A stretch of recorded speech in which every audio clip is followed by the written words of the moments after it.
এসেছি 5 জন পুরুষ আর 5 জন মহিলাকে প্রকৃতির মাঝখানেতে, আর যে দল সব থেকে বেশি সময় ধরে থাকতে পারবে সে জিতে নেবে $5,00,000। আমি তোমাদের 3 দিন সময় এই দেব। ডলারগুলো সব আমাদের। তোমাদের জায়গা হলো ওই দিকে আর তোমাদের জায়গা হলো এই দিকে, আর তোমরা কোনো মতেই নিজেদের সাইড চেঞ্জ করতে পারবে না, করলে ডিসকোয়ালিফাই হয়ে যাবে। যাও তোমরা প্রথম রাত্রের জন্য তৈরি হয়ে নাও। আমরা তৈরি। ভাগ্য তোমাদের সবাইকে সঙ্গ দিক। ছেলেরা নাকি মেয়েরা, দেখা যাক কে জেতে।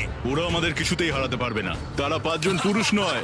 তোমাদের কি মনে হয় ওরা কি এটা করছে? সত্যি অদ্ভুত। আমার মনে হয় ওরা হাল ছেড়ে দেবে। আমরা সার্ভাইভ করতে যাচ্ছি না, আমরা আমাদের উন্নতি যতক্ষণ না করব। খিদে পাই ততক্ষণই ভালো। হ্যাঁ, আমরা ভালোই করব। আমরা স্ট্রবেরি পেয়েছি। এখানে যেগুলো দেখতে পাচ্ছি সেগুলো আমাদের ফুড লিস্টে আছে। আমি চোখের সামনে শেল্টারটা দেখতে পাচ্ছি।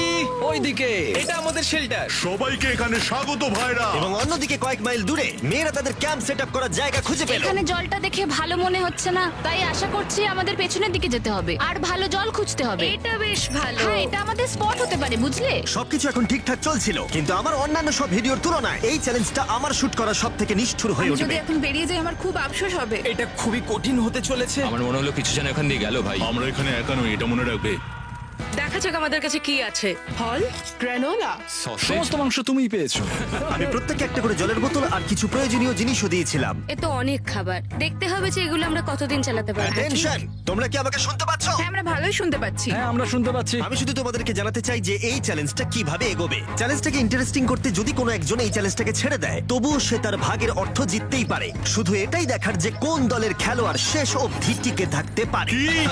আমরা এটা আশা করিনি। কেউ কখনো করে না। এখন তোমাদেরকে ঠিক করতে হবে যে টিমমেটদের সাহায্য করতে তোমরা এখানে থাকবে নাকি খাবার বাঁচাতে তোমরা লিভ করে যাবে। এবং এই গোটা চ্যালেঞ্জে মেয়েদের টিম জানতে পারবে না এখনো পর্যন্ত কতজন ছেলে টিকে আছে, এবং ছেলেরা জানতে পারবে না যে মেয়েদের টিমে এখনো পর্যন্ত কতজন টিকে আছে। এটাই হলো স্ট্র্যাটেজি। মজা এই হবে। খাবারটা দুজনের জন্যই যথেষ্ট, 5 জনের জন্য মোটেই আমরা নয়। কি একে অপরকে টিকিয়ে রাখতে পারবো সেটাই বুঝতে পারছি আমাদের না। ব্রিজটা ক্রস করতেই হবে ওখানে কেউ গেলে। যদি কুইট করতে চায় আমি তার বিরুদ্ধে একদমই যাব না। কিন্তু আমি তো অবশ্যই যাব।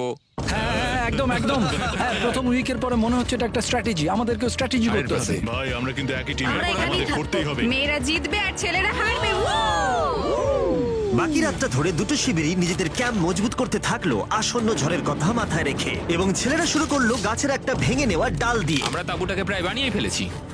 মেয়েরা সেটা করছে না। আসলে তারা করে এবং ছেলেদের থেকে ভালো করছিল। উপরের দিকে। আমি চেষ্টা করছি আগুনটা জ্বালানোর। আমরা ছেলেদেরকে এবার হারাবোই। চলে যাবে। আগুন। আমাদের যাত্রা এবার শুরু হলো। প্রথম রাতটা অনেকটাই টাফ ছিল, আমার ঘুম আসতে অনেকটা টাইম লেগেছে। Good morning. আমাদের আরো কিছু জিনিসপত্র লাগবে। চলো আমরা তৈরি করা শুরু করি। আমার মনে হয় ছেলেদের থেকে মেয়েরা বেশি ভালো কাজ করছে। আমরা জঙ্গলের মধ্যে দিয়ে যাচ্ছি কারণ আমাদের জলের দরকার। পরিষ্কার পানীয় জল পেতে ছেলেদের অনেক মাইল পেরোতে হতো পানির অযোগ্য